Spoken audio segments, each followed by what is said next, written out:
अस्सलाम वालेकुम अजीज़ तलबा। आज हम क्वेश्चन बैंक सॉल्यूशन का चौथा हिस्सा हल करने जा रहे हैं जो कि ग्रामर पर मुनहसर है। इसमें मुकम्मल मालूमात दी गई है ग्रामर की। इसमें आप जानेंगे कि सिंपल, कंपाउंड और कॉम्प्लेक्स सेंटेंस कैसा बनाते हैं। सिंपल सेंटेंस क्या है, कंपाउंड सेंटेंस क्या है और कॉम्प्लेक्स सेंटेंस क्या है, इनको तफसील से बयान किया गया है और इनको आपस में एक दूसरे से कैसे इंटरचेंज करते हैं वो भी बयान किया हूँ।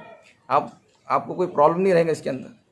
उसके बाद इसके बाद हम देखेंगे कि जुमले में WH क्वेश्चन कैसा बनाते हैं, कि जुमले में अंडरलाइन किए हुए पार्ट्स पर क्वेश्चन कैसे बनाते हैं, ये भी मैंने आपको तफसील से बयान किया हूँ। आप आसानी से क्वेश्चन बना लेंगे WH question.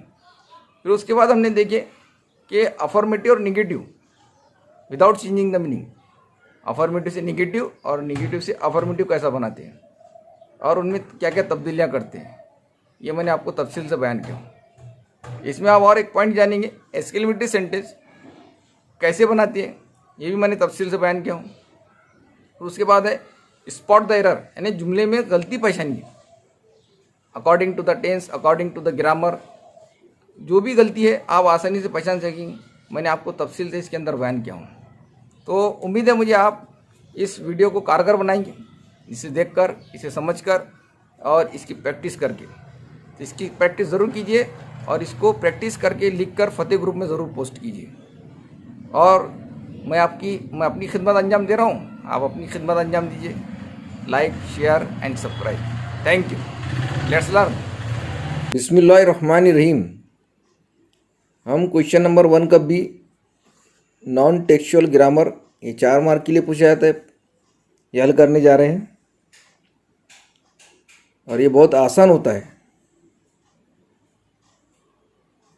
Transformation of the sentences. Choose correct alternative to transform the sentence into a simple sentence. What is simple sentence? A simple sentence contains only one subject and only one predicate. एक ही subject होता है उसके अंदर और एक predicate होता है, यानी सब्जेक्ट को छोड़कर बाकी सेंटेंस का हिस्सा प्रीडिकेट कहलाता है। तो उसमें एक ही प्रीडिकेट होता है और एक ही सब्जेक्ट होता है, तो वो सिंपल सेंटेंस कहलाता है, यानी मुफरद जुमला जिसमें एक ही वर्ब हो। It contains only one finite verb, इसके अंदर एक ही फिनिट वर्ब होता है। अगर 2 हो जाएंगे तो वो कंपाउंड सेंटेंस हो जाएगा। इसलिए ऐसा जुमला जिसमें एक वर्ब हो और एक प्रीडिकेट हो वो सिंपल सेंटेंस कहलाएगा। सिंपल सेंटेंस की मैं आपको एक मिसाल देता हूँ। He worked hard, comma he fail tired. अब इसको अगर हमको सिंपल सेंटेंस बनाना है तो इसके अंदर 2 वर्ब है, ही वर्कड हार्ड और फेल्ट टायर्ड, 2 वर्ब इस्तेमाल हुए हैं। इसको एक वर्ब में कैसा कन्वर्ट करेंगे और इसको सिंपल सेंटेंस में कैसा बनाएंगे जो एक सब्जेक्ट और एक प्रीडिकेट पर मुनहसर हो। तो फिर इसको पार्टिसिपल्स में डालेंगे। Having worked hard he felt tired. Having worked hard, he felt tired. इस तरह से सिंपल सेंटेंस बनेगा। तो हम सिंपल सेंटेंस पार्टिसिपल्स की मदद से, एन एब्सोल्यूट फ्रेज की मदद से, इन्फिनिटिव्स की मदद से, नाउन और नाउन फ्रेज इन एपोजिशन की मदद से, एडवर्ब और एडवर्ब फ्रेज की मदद से, प्रीपोजिशंस और प्रीपोजिशनल फ्रेज विथ नाउन और जेरंड की मदद से सिंपल सेंटेंस बनाते हैं। बहुत आसान होता है। तो जैसे जैसे हमको लैंग्वेज की महारत आती जाती है वैसे वैसे हमें ये आसान होते जाता है, या हम इस ज़माने में अगर प्रैक्टिस भी कर ले तो बहुत कुछ आसान हो जाता है। चलिए पहला जुमला हल करते हैं। I know that he has stolen the necklace. मैं जानता हूँ कि वो हार चुरा चुका है।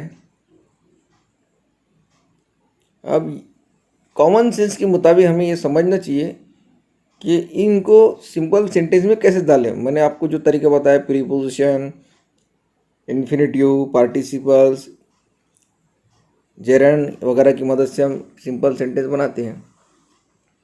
अब इनमें ऑप्शन दिए, ये तो कॉम्प्लेक्स सेंटेंस है। अब इस सिंपल सेंटेंस बनाना है I know he stole the necklace. It is wrong. I know him to have stolen the necklace. I know him to be a thief of the necklace. I know him as he stole the necklace. मानी change नहीं होना चाहिए, मानी वही होना चाहिए. इसके अंदर दूसरा ऑप्शन सही है. I know him to have stolen the necklace. इसमें दूसरा ऑप्शन आएगा. The sword that is made of pure steel is brought from India.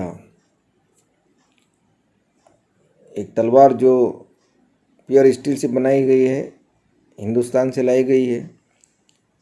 तो अगर हम ये कहें the sword that is made of pure steel, तो उसको इस तरह ही बोल सकते हैं, the pure steel sword. The pure steel sword ऐसे भी बयान कर सकते हैं हम. तो इसमें देखिए, the pure steel sword is brought from India.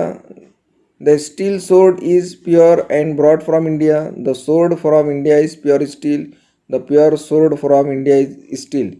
तो सही जुमला तो पहला नज़र आ रहा है, पहले ही है. The pure steel sword is brought from India. ये पूरा कंस्ट्रक्शन के हिसाब से भी पूरा फिट बैठ रहा है और ग्रामर के हिसाब से भी फिट बैठ रहा है. तो पहले ही होगा, दूसरे तो इधर उधर हो चुके हैं जुमले. तो इसके अंदर पहला ऑप्शन से the pure steel sword is brought from India. They took shelter under a building because they were tired by walking. उन्होंने बिल्डिंग के मातहत पनाह ली क्योंकि वो चलते चलते थक गए थे. तो देखिए इसमें कौन सा ऑप्शन सही है. They took shelter under a building as they were tired by walking. It is wrong. Taking shelter under a building they were tired by walking. Tired by walking they took shelter under a building. They were tired and took shelter under a building. तो एक verb तो इसके अंदर ही नज़र आ रहा है, इसमें C सही है. Tired by walking they took shelter under a building. Not only did his teachers gave him enough practice but his parents too. ना सिर्फ उसके असातिज़ा ने उसको मश्क दी बल्कि पेरेंट्स ने भी दी. तो आसान है, सिंपल, कि उस्तादों ने और पेरेंट्स ने उसे मश्क दी. तो इसके अंदर जो इस्तेमाल होगा, his parents with his teachers gave him enough practice. His teacher and parents gave him enough practice. ये सेकंड नंबर का आएगा सिंपल सेंटेंस. चौथे का बी. पांचवा, he was a mayor student but he offer to solve the problem. वो खाली से एक बच्चा तालिब इल्म था जिसे उसने ऑफर किया सॉल्व करने का प्रॉब्लम को. इसको हमको बनाना है सिंपल सेंटेंस. तो देखिए कौन सा ऑप्शन सही है. He was a mayor student who offer to solve the problem. तो who offer to solve the problem ये कॉम्प्लेक्स सेंटेंस हो गया. In spite of being a mayor student he offers to solve the problem. ये सही होता अगर इधर offered आ जाता, दूसरे नंबर का सही होता, लेकिन ये अभी गलत हो गया कि ऑफर्स प्रेजेंट सिंपल आ गया. In spite of a mayor student he has offered, यहाँ बीइंग नहीं आया, ये रॉन्ग हो गया और इधर प्रेजेंट परफेक्ट टेंस डाल दिया उसने. तो देखिए डी देखिए, in spite of being a mayor student he offer to solve the problem, ये सही है. प्रीपोजिशनल फ्रेज के ज़रिए से बनाया गया सिंपल सेंटेंस है. मैंने बताया आपको शुरुआत में. इन स्पाइट ऑफ यानी के बावजूद, इसकी मायने होंगे एक स्टूडेंट होने के बावजूद वो सॉल्व किया करता था प्रॉब्लम को. He must not be absent और he will be declared failed. In the event of his being late he will be punished. He will be declared failed when he is absent.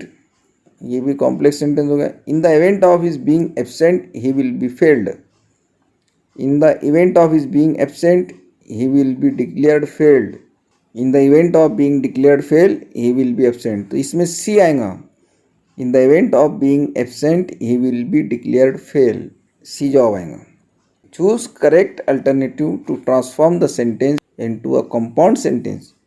यानी मुरक्कब जुमला बनाना है आपको. जिसमें and इस्तेमाल होता है। If a sentence contains more than one finite verb it is either compound और complex but never simple.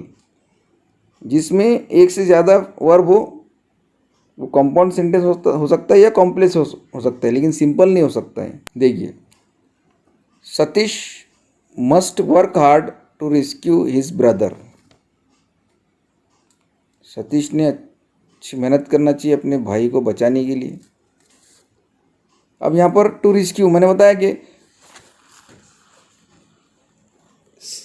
Simple sentence infinitive बनाया जाता है, दूसरे वर्ब को इन्फिनिटिव में डालकर बनाया जाता है। तो इसके अंदर जहाँ इन्फिनिटिव हो वहाँ एंड लगा दिया जाए तो जुमला कंपाउंड सेंटेंस बन जाएगा। तो देखिए कौन सा हो जाता है। Satish must work hard so as to rescue his brother, it is wrong. Satish must work hard as well to rescue his brother, it is also wrong. Satish must rescue his brother and work hard, it is wrong. Satish must work hard and rescue his brother, ये right है। यानी मतलब दो verb बना लिए हमने, rescue and work, तो यहाँ कंपाउंड सेंटेंस हो गया। The witness said that Mohan was guilty, he declared his innocence। अब इसमें कौन सा सही है देखिए। चश्मदीद गवाह ने कहा कि मोहन की गलती थी। The witness told that Mohan was guilty, ये कॉम्प्लेक्स हो गया। Mohan was guilty told the witness confirm Mohan's guilt, the witness found Mohan guilt.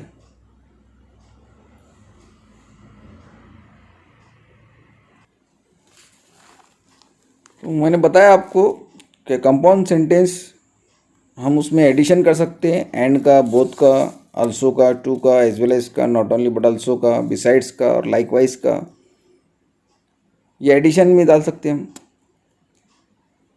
Choice 4 किस्म के कंजंक्शन होते हैं। पहला होता है एडिशन, जिसमें हम ऐड कर सकते हैं and, both, also, to, as well as, not only but also, besides, likewise। दूसरे नंबर का कंजंक्शन होता है चॉइस, जिसमें हम ऐड कर सकते हैं और, either or, neither nor, else and otherwise. तीसरा होता है contrast, but, still, yet, nevertheless, however, whereas, while and only. Inference में डाल सकते हैं हम देयरफॉर, देन, सो। इस तरह से हम कंपाउंड सेंटेंस बना सकते हैं।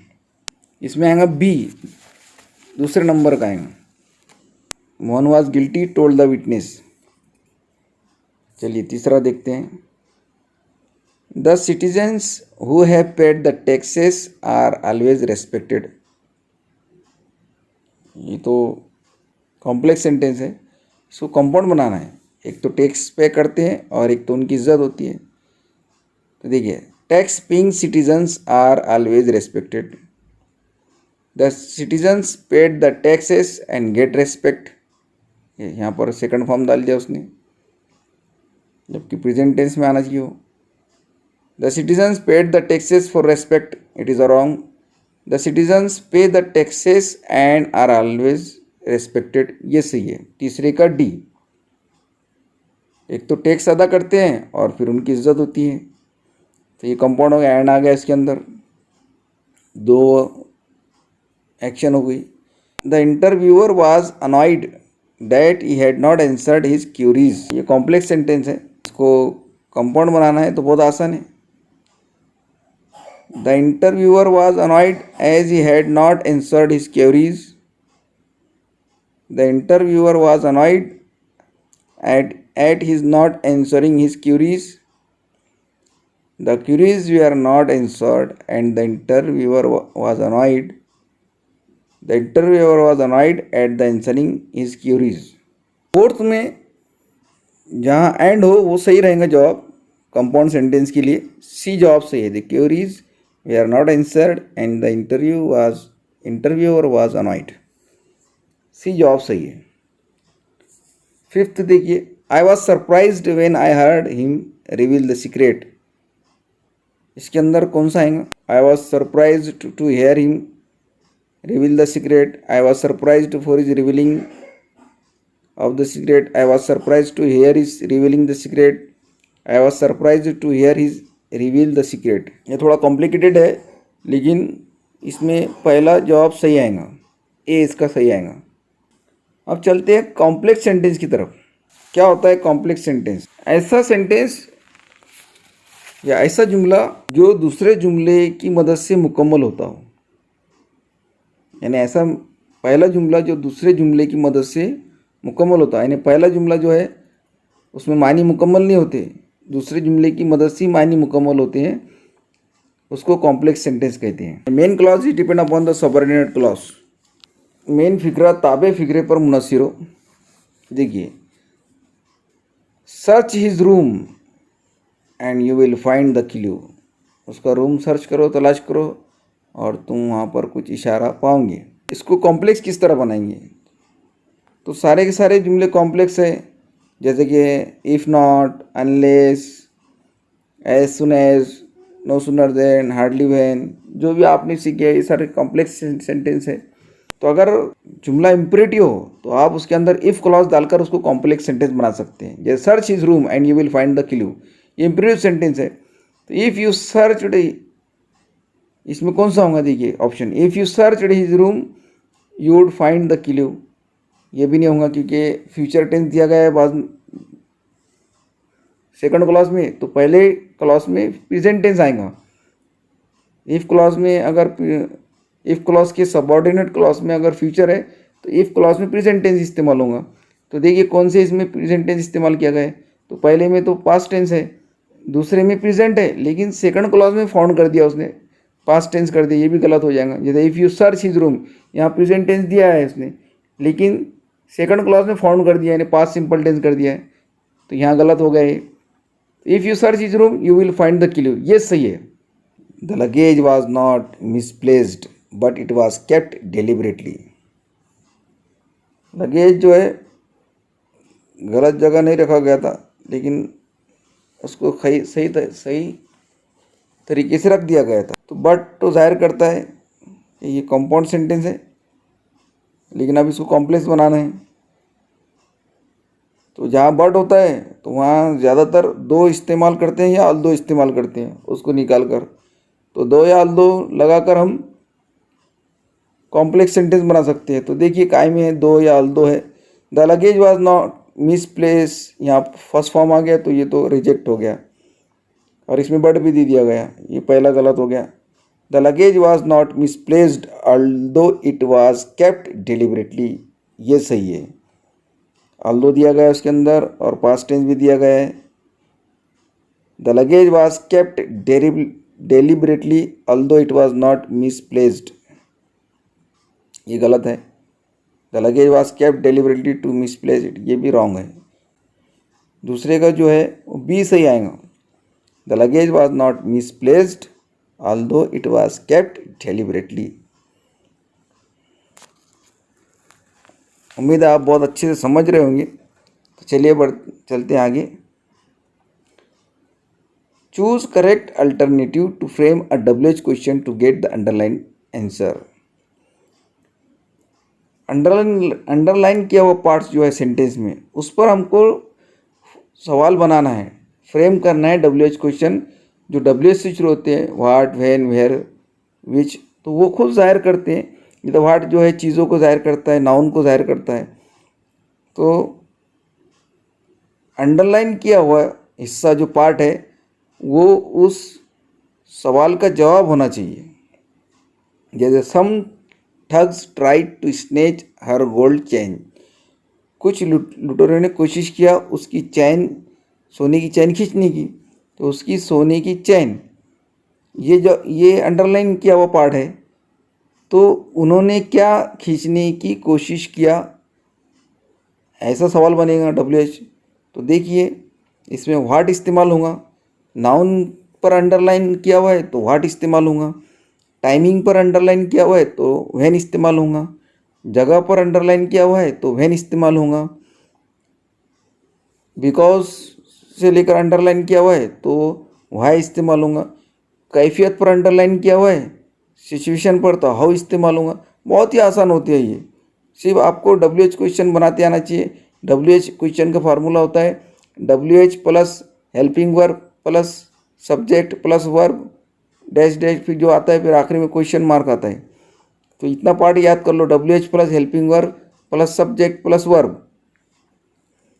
तो देखिए व्हाट, अब ये तो ट्राइड पास्ट सिंपल टेंस है, इसमें डिड इस्तेमाल किया हुआ, तो व्हाट के साथ में जिस जुमले में डिड इस्तेमाल हुआ होगा वो जुमला सही होगा। और डिड आ गया तो वर्ब की पहली शक्ल आती है। ये चीज़ अगर आपके ख्याल में आ गई तो आप आसानी से हल कर सकते हैं। तो देखिए व्हाट सम ठग्स ट्राइड, इसमें नहीं आया, डिड नहीं आया, ये रॉन्ग हो गया। What did some thugs tried to snatch, तो इसमें डिड भी दे दिया गया है और वर्ब की दूसरी शक्ल भी दे दी गई है, तो ये रॉन्ग हो गया। तो इसमें होना चाहिए था कि डिड दिया गया है तो ट्राई आना चाहिए था, तो इस वजह से ये रॉन्ग हो गया। व्हाट सम ठग्स स्नेच, ये भी रॉन्ग हो गया क्योंकि पास्ट सिंपल टेंस नहीं है ये प्रेजेंट सिंपल टेंस है। What did some thugs try to snatch, ये पहले का डी सही है according to the tense. What did some thugs try to snatch, यानी ठग ने क्या छीनने की कोशिश किया, उन्होंने क्या चुराने की कोशिश की ठग ने, तो हर गोल्ड चैन, वो जवाब आया। तो इस तरह से जो अंडरलाइन किया हुआ पार्ट्स पर सवाल बनना चाहिए। ये अरोनिमा वाज रिट्रेंड एज अ माउंटेनियर, अरोनिमा को माउंटेनियर के तौर पर दोबारा ट्रेन किया गया, तरबियत दी गई। तो व्हाट एज इस्तेमाल होगा, तो इसके अंदर वाज हेल्पिंग वर्ब दिया गया है, तो और ऑब्जेक्ट दिया गया है अरोनिमा, तो वो इसका जवाब आएगा what was Arunima retrained as. काय में है देखिए, what was Arunima retrained as, what was Arunima retrained, what did Arunima retrain, और व्हाट वाज रिटेन अरोनिमा। तो इसके अंदर तो दूसरे का पहला जवाब आएगा what was Arunima retrain as, तो उसका जवाब होगा एज अ माउंटेनियर। तीसरा देखिए, an exceptional battle had begun inside the train on the move. अब inside the train it is the name of place, तो यहाँ पर WH क्वेश्चन वेयर से शुरू होगा, और यहाँ पर had begun past perfect tense है, तो वेयर के बाद में हैड इस्तेमाल होगा। मैंने बताया आपको formula, where WH plus helping verb plus subject plus verb. So where had an exceptional battle begun on the move, where when had, तो when से तो जुमला शुरू ही नहीं हुआ क्योंकि वक्त के लिए वक्त पर अंडरलाइन नहीं है। where had an exceptional battle begin, यहाँ फर्स्ट फॉर्म दे दिया उसने और हेड भी लगा दिया है, तो इसलिए पास्ट परफेक्ट टेंस नहीं है। where an exceptional battle had begun, यहाँ where के बाद हेल्पिंग वर्ब नहीं है, ये WH क्वेश्चन का फार्मूला नहीं है, तो इसके अंदर तीसरे का पहला सही होगा, where had an exceptional battle began on the move. Past perfect tense है वो भी सही है और WH क्वेश्चन भी सही है। और देखिए सवाल के जवाब में आएगा कि कहाँ शुरू हुई थी जंग, तो इनसाइड द ट्रेन, चलती ट्रेन के अंदर। चौथा देखिए, with the help of the technology I started responding the treatment. Technology की मदद से मैंने ट्रीटमेंट का जवाब देना शुरू किया। तो कैसे, कैफियत है, तो ये है पास्ट सिंपल टेंस, तो कैसे के लिए कौन सा WH क्वेश्चन आएगा, हाउ इस्तेमाल होगा। हाउ के बाद पास्ट सिंपल टेंस का हेल्पिंग वर्ब डिड इस्तेमाल होगा, फिर सब्जेक्ट आएगा, फिर वर्ब की पहली शक्ल आएगी। तो देखिए how did subject V first, कौन से सेंटेंस में है, तो हाउ के बाद में यहाँ पर हेल्पिंग वर्ब नहीं है पहले में। How I started, it is wrong. How did I started, यहाँ पर बी में क्या किया उसने कि डिड भी दे दिया और वर्ब की दूसरी शक्ल भी स्टार्टेड भी दे दिया, ये गलत हो गया। हाउ आई स्टार्ट, ये भी गलत हो गया, सी भी गलत हो गया क्योंकि यहाँ पर डिड नहीं दिया और यहाँ पर फिर डी में देखिए how did I start responding the treatment, ये सही होगा कि कैसे ट्रीटमेंट का जवाब देना शुरू किया, तो इसका डी आएगा, चौथे का डी। 5वां देखिए, Ishita invites my family member on my birthday for celebration. On my birthday ये एक टाइमिंग है, इसलिए WH क्वेश्चन व्हेन से शुरू होगा। टाइमिंग पर अंडरलाइन किया हुआ है तो व्हेन से जुमला शुरू कीजिए, तो जवाब आ जाएगा ऑन माय बर्थडे। तो इसके अंदर व्हेन के बाद हेल्पिंग वर्ब डज इस्तेमाल होगा, क्योंकि इनवाइट्स है और सब्जेक्ट सिंगुलर है, तो इसलिए व्हेन डज जहाँ होगा वही ऑप्शन सही रहेगा। तो when Ishita is wrong, when Ishita invite is wrong, when do Ishita is wrong, when does Ishita invite ये सही है, तो 5 का डी सही होगा। Choose correct alternative to make the given sentence exclamatory. इसमें हमको फिजाइया जुमला सिलेक्ट करना है सही या बनाना है। तो इसके दो पार्ट होते हैं, एक वेरी से पहले का पार्ट और वेरी के बाद का पार्ट। ज़रूरी नहीं है कि वेरी आए, या एडजेक्टिव से या एडवर्ब से पहले का पार्ट या एडजेक्टिव और एडवर्ब के बाद का पार्ट। तो अगर जुमले में ए आता है तो व्हाट से जुमला शुरू करना है एक्सक्लेमेटरी, और ए नहीं आता है तो हाउ से जुमला शुरू करना। तो इसके अंदर देखिए, you perform the very energetically in front of the visitors, तो दो पार्ट कर देना, वेरी से पहले का और वेरी के बाद का। तो इसमें ए नहीं है तो हाउ से शुरू करना, वेरी निकाल दो तो हाउ, तो सेकंड पार्ट जो है वेरी के बाद का वो हाउ के बाद रख देना, और जो फर्स्ट पार्ट है वेरी से पहले का वो बाकी जैसा का वैसा बाद में लिख देना, पहले ये लिखना। तो देखो पहला पार्ट ये है, energetically in front of the visitors, तो इसको पहला पार्ट रख देने का हाउ के बाद। तो how energetically in front of the visitors you performed, और आखिरी में एक्सक्लेमेशन का निशान दे देने का। बहुत आसान है। एक वेरी से पहले का पार्ट, तो वेरी से पहले के पार्ट को बाद में रखना और वेरी से बाद के पार्ट को पहले रखना, और जुमला हाउ और व्हाट से शुरू करना। ये बहुत आसान तरीका है। आगे भी मैं आपको फार्मूला बताता हूँ। देखिए, you have narrated a very romantic book, तो अ वेरी रोमांटिक बुक ये एक पार्ट है और यू हैव नरेटेड ये एक अलग पार्ट है। तो क्या करेंगे आप कि अ वेरी के बाद का पार्ट पहले लिखेंगे और अ वेरी से पहले का पार्ट बाद में लिखेंगे। लेकिन जुमले में आर्टिकल ए या एन मौजूद हो तो व्हाट से शुरू करेंगे। तो what a romantic book you have narrated, ये जवाब आएगा उसके अंदर।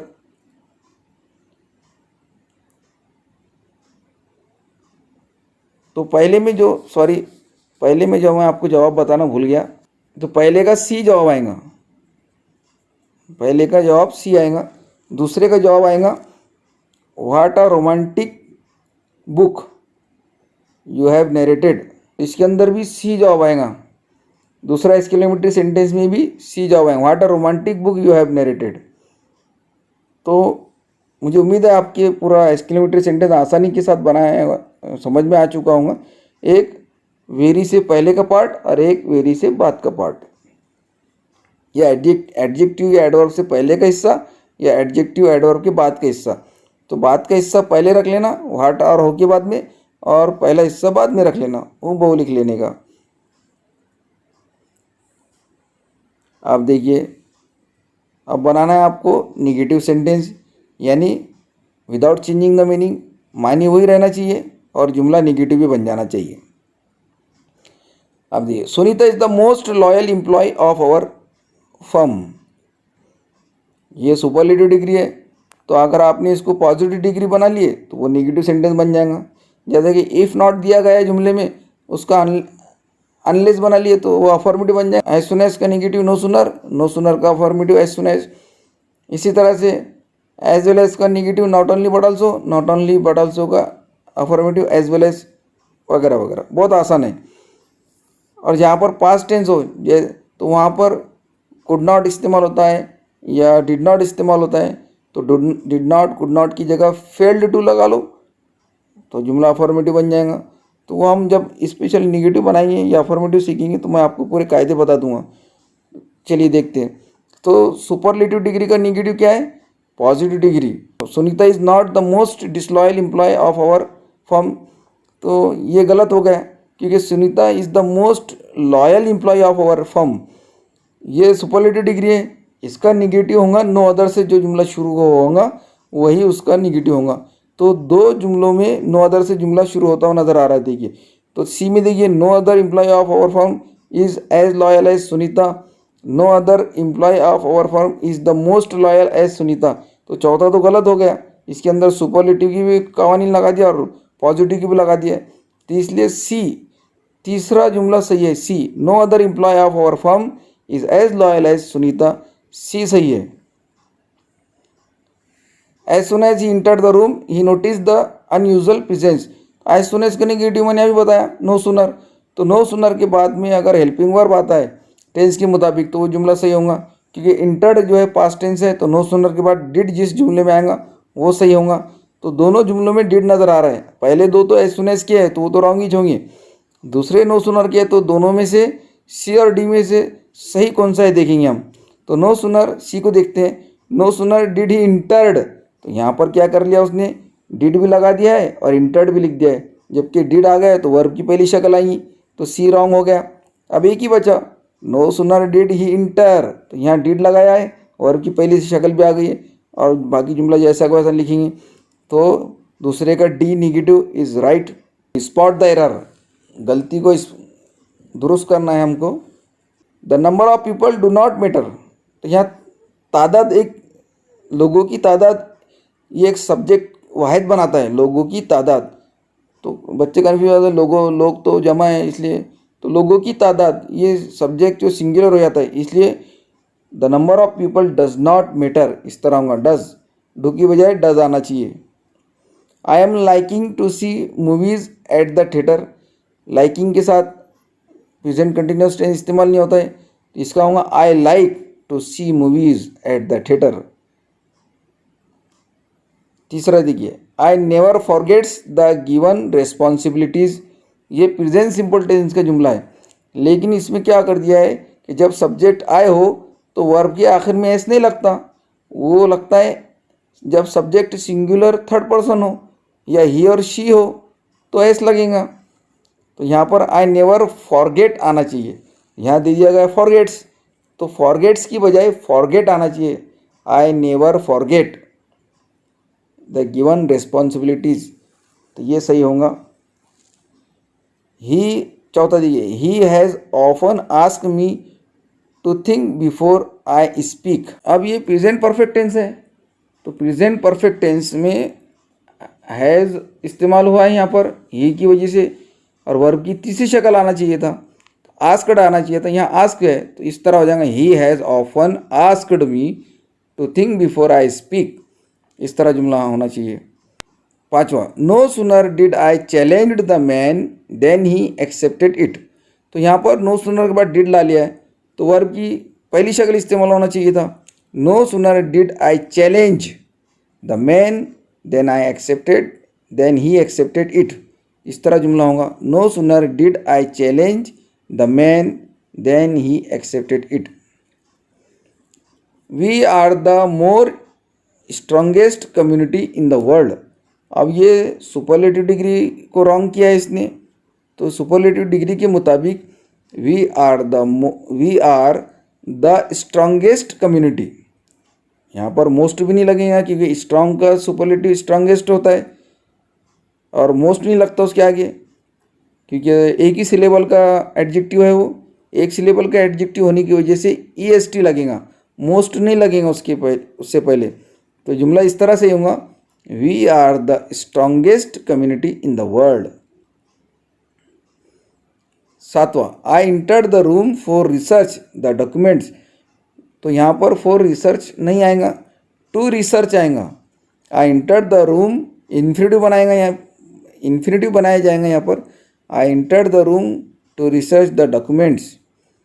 आठवां देखिए इसमें क्या करेक्ट करना है, we can plant the trees in order saving the earth, अब यहाँ पर एक फ्रेज आया इन ऑर्डर टू सेव, यहाँ पर इन ऑर्डर के बाद में टू इस्तेमाल होगा और वर्ब की पहली शक्ल आएगी, तो जुमला इस तरह से होगा क्योंकि इन ऑर्डर के बाद में, इन ऑर्डर टू के बाद में वर्ब की पहली शक्ल इस्तेमाल होती है, यानी मतलब इन्फिनिटिव इस्तेमाल होता है उसके अंदर, इन ऑर्डर टू सेव, तो इस तरह जुमला सही होगा, we can plant the trees in order to save the earth. बचाने की खातिर, बचाने के लिए, धरती को बचाने के लिए हम दरख्त लगा सकते हैं। आई 9th देखिए, I usually ask my employees to be punctual in their task. तो ये प्रेजेंट सिंपल टेंस है। पहले भी बता चुका हूँ आपको कि जब सब्जेक्ट सिंगुलर थर्ड पर्सन हो या प्रोनाउन ही और शी हो तो उनके वर्ब के आखिर में एस लगता है। तो आई और वी के वर्ब के आखिर में एस नहीं लगेगा। तो यहाँ पर क्या दे दिया गया है, आई यूजुअली आस्क, तो यहाँ पर आस्क को होना चाहिए, आस्क नहीं होना चाहिए। तो जुमला ऐसा होगा, I usually ask my employees to be punctual in their task. मुझे उम्मीद है आप समझ रहे होंगे। द ट्रेनिंग, 10वां देखिए, the training came to end before you left the city. अब देखिए ये बहुत ग्रामर इंपॉर्टेंट है, आप समझ लीजिए। 10वां, अगर बिफोर के बाद में पास्ट सिंपल टेंस इस्तेमाल है, आपके शहर छोड़ने से पहले ट्रेनिंग खत्म हो चुकी थी, तो यहाँ पर क्या आएगा, अगर इधर पास्ट सिंपल टेंस है तो इधर पास्ट परफेक्ट आएगा, इधर प्रेजेंट सिंपल टेंस है तो इधर प्रेजेंट परफेक्ट आएगा। तो इधर तो ग्रामर के मुताबिक इधर बिफोर के बाद पास्ट सिंपल टेंस है तो बिफोर से पहले के क्लॉज में पास्ट परफेक्ट आएगा। तो इस तरह जुमला होगा, the training had come to end, the training had come to an end before you left the city. आप समझ चुके होंगे। 11वां देखिए, if you challenge me I had accepted. तो इफ़ क्लॉज में अगर प्रेजेंट टेंस हो तो सेकंड क्लॉज में प्रेजेंट सिंपल, तो सेकंड क्लॉज में फ्यूचर सिंपल टेंस इस्तेमाल होगा। तो if you challenge me I will accept it, ये जुमला इस तरह होगा सही। तो if you challenge me I will accept it. तो ये कायदा है, अगर इफ़ क्लॉज में प्रेजेंट टेंस हो तो सेकंड क्लॉज में फ्यूचर टेंस होगा। अगर इफ़ क्लॉज में पास्ट टेंस हो तो सेकंड क्लॉज में वुड प्लस वी फर्स्ट इस्तेमाल होगा। अगर इफ़ क्लॉज में पास्ट परफेक्ट टेंस हो तो उधर वुड हैव प्लस V3 इस्तेमाल होगा। ये कंस्ट्रक्शन है। अगला देखिए 12वां, the manager was looking into the missing file. Missing file है तो मैनेजर जो है तो तलाश कर रहा हूँ, तो लुक इनटू नहीं इस्तेमाल होगा, बल्कि the manager was looking for the missing file यहाँ पर आएगा इस तरह से, the manager was looking for the missing file. तो टू लुक फॉर के मायने होते तलाश करना। तो मिसिंग फाइल में तो वो देख नहीं रहा था, मिसिंग फाइल में देख नहीं सकते जो मिस हो गई, तो मिसिंग फाइल को तलाश कर रहा था। The manager was looking for the missing, the manager was looking for the missing file. She is more taller than all her brothers in the family. Taller से पहले मोर इस्तेमाल नहीं होगा, तो she is taller than all her brothers in the family. More का इस्तेमाल होता है कि जब एडजेक्टिव 2 सिलेबल के हो तो उनके लिए मोर इस्तेमाल होता है कंपैरेटिव में, और मोस्ट सुपरलेटिव में इस्तेमाल होता है। तो टॉल तो खुद 1 सिलेबल का है तो उसका टॉलर बनेगा, टॉल, टॉलर, टॉलेस्ट। 1 सिलेबल वालों को कंपैरेटिव बनाने के लिए ER लगाते हैं, और 1 सिलेबल वालों को सुपरलेटिव बनाने के लिए EST लगाते हैं। अगर 1 से ज़्यादा सिलेबल हो तो उनके लिए कंपैरेटिव में मोर लगाते हैं। जैसे कि मोर ब्यूटीफुल, तो इसके बहुत सिलेबल बन रहे हैं, ब्यूटीफुल 3 सिलेबल बन रहे हैं तो इसलिए मोर लगेगा, और सुपरलेटिव के लिए मोस्ट लगेगा, मोस्ट ब्यूटीफुल। जैसा कि ब्रेव, ब्रेवर, ब्रेवेस्ट 1 सिलेबल की है तो इसलिए ER लगेगा और EST लगेगा। तो खैर, तो she is taller than all her brothers in the family. 14 देखिए, he said he did not wanted to go to bazaar yesterday. अब यहाँ पर डिड भी दे दिया और वांटेड भी दे दिया, तो डिड आ गया तो वर्ब की पहली शक्ल इस्तेमाल होती है पास्ट सिंपल टेंस में। तो ही डिड, तो जुमला इस तरह से ही होगा, he said he did not want to go to bazaar yesterday. 15 देखिए, mango is the bestest among all the Indian fruits. अब समझो best, good, better, best. Good positive, better comparative और बेस्ट। तो बेस्ट कभी बेस्टेस्ट नहीं बनेगा, तो mango is the best among all the Indian fruits. तो इससे पहले आर्टिकल द इस्तेमाल होगा, सुपरलेटिव डिग्री से पहले आर्टिकल द कंपल्सरी इस्तेमाल होता है। तो mango is the best among all the Indian fruits. ये था हमारा ग्रामर सेक्शन, आप समझ चुके हैं। और इसमें आपको जो भी तकलीफ़ होती है या कोई प्रॉब्लम होता है तो ज़रूर पूछिए। मैंने आपको हर पहलू से समझाया हूँ, तो उम्मीद है आप इसको समझेंगे और लिखकर फतेह ग्रुप में पोस्ट करेंगे। और जो भी आपको मसला दरकार होता है ज़रूर पूछेंगे। आपके लिए बहुत काफ़ी कुछ समझाया जा चुका है, इससे आपको बहुत काफ़ी हेल्प मिलेंगी। और जो भी आपको हेल्प मिलेंगी आपको अच्छा फील हो रहा होगा या आपने इससे कुछ हासिल किए होंगे। तो मुझे उम्मीद है आप वीडियो में कमेंट ज़रूर करेंगे। तो कमेंट करना ना भूलिए और वीडियो का हक अदा कीजिए और हमारे काम की सताइश कीजिए जो आपको अच्छा लग रहा हो। उम्मीद है आप ऐसा करेंगे और कमेंट्स बॉक्स में ज़रूर लिखेंगे अपनी प्रॉब्लम भी, और आपको जो अच्छा फील होता है आपने कुछ सीखा है तो ज़रूर उसमें कमेंट्स बॉक्स में लिखिए। शुक्रिया।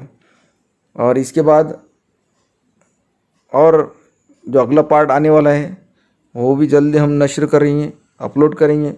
तो ज़्यादा से ज़्यादा इसको रिस्पांस दीजिए, बने रहिए, लगे रहिए इसी चैनल से, शाहनवाज NF खान से। और दूसरे बच्चों को भी शेयर कीजिए ताकि दीगर बच्चे अपने कौम के, अपने सभी जो बच्चे तालिब इल्म हैं, अपने दोस्त हैं, उन सबको इसकी लिंक द्वारा इसको शेयर कीजिए और सब्सक्राइब कीजिए, लाइक कीजिए और कमेंट कीजिए। चलते हैं, अल्लाह हाफिज़।